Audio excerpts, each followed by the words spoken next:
लोगों के इलाज के लिए वैसे तो जिले जिले में सरकारी अस्पतालें हैं, लेकिन अधिकतर सरकारी अस्पतालों में सिर्फ खानापूर्ति होती है। मरीजों के इलाज के लिए वहां ना तो आधुनिक मशीनें होती हैं और ना ही ठीक ढंग की सुविधाएं। लोगों को छोटे इलाज के लिए भी लंबा इंतजार करना पड़ता है और उसके बाद भी अंत में उन्हें यह कहकर चलता कर दिया जाता है कि यहाँ इस इलाज के लिए सुविधा नहीं है। ऐसे में लोगों को प्राइवेट अस्पतालों में इलाज कराने को मजबूर होना पड़ता है, जहाँ काफी ज्यादा पैसा खर्च होता है। तमाम सरकारी वादों और नारों के बीच आज भी लोग सस्ते और अच्छे इलाज के लिए परेशान हैं। इस घटिया व्यवस्था से जब इंटर में पढ़ रहे प्रभात नाम के एक नौजवान से सामना हुआ तो उसी समय उसने ठान लिया था कि वह गरीब, असहाय और बीमार लोगों की मदद करेंगे और यही से शुरू हुआ प्रभात के डॉक्टर प्रभात बनने का सफर। जब मैं 12th कर रहा था तब मेरे एक सिस्टर थी, कज़न सिस्टर। उसको मुझे याद है, मैं मेडिकल कॉलेज जब देखने गया, साइकिल से देखने गया तो बहुत भीड़ थी, बहुत लोग परेशान थे।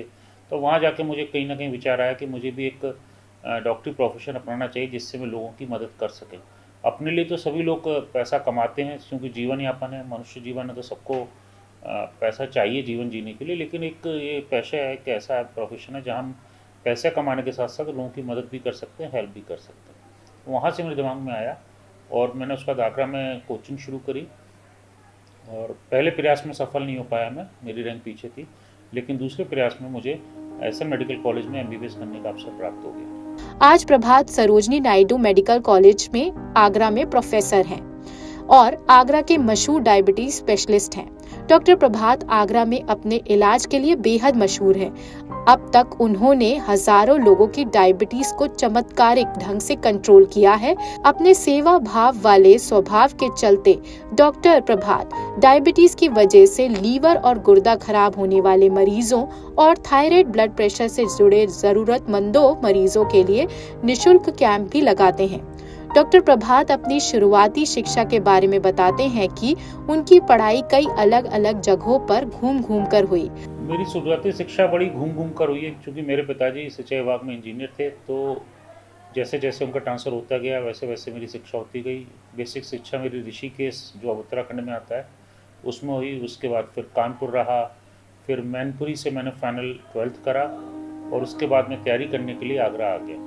आज की तारीख में डॉक्टर प्रभात को उनके कार्यों के लिए अब तक 8 अंतर्राष्ट्रीय अवार्ड से सम्मानित किया जा चुका है, लेकिन उनका यह सफर इतना आसान भी नहीं था।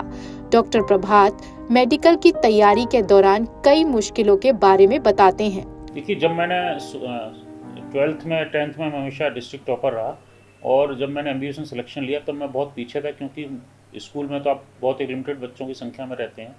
MBBS में मेरे साथ बहुत अच्छे और भी छात्र थे, तो मैं बहुत एक एवरेज छात्र MBBS में था।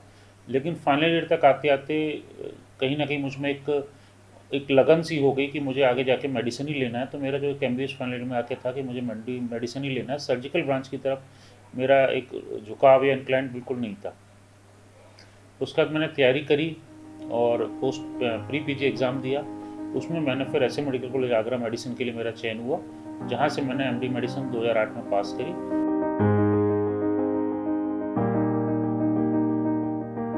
एक सबसे बड़ी डायबिटिक लोगों में एक भ्रांति है कि बीमारी ये अब हो गई तो हमारा जीवन खत्म हो गया, हमें अब कोई फ़ायदा नहीं है, ज़िंदगी ख़त्म हो गई। तो मैं अपने ऐसे मित्रों से, मरीजों से कहना चाहूँगा, डायबिटीज़ के साथ अगर आप थोड़ी समझदारी का, थोड़ा संयम का पालन करें तो डायबिटीज़ का एक बहुत ही स्वस्थ जीवन जी सकते हैं। लेकिन शर्त है कि आपको थोड़ा सा अनुशासन में रहना पड़ेगा।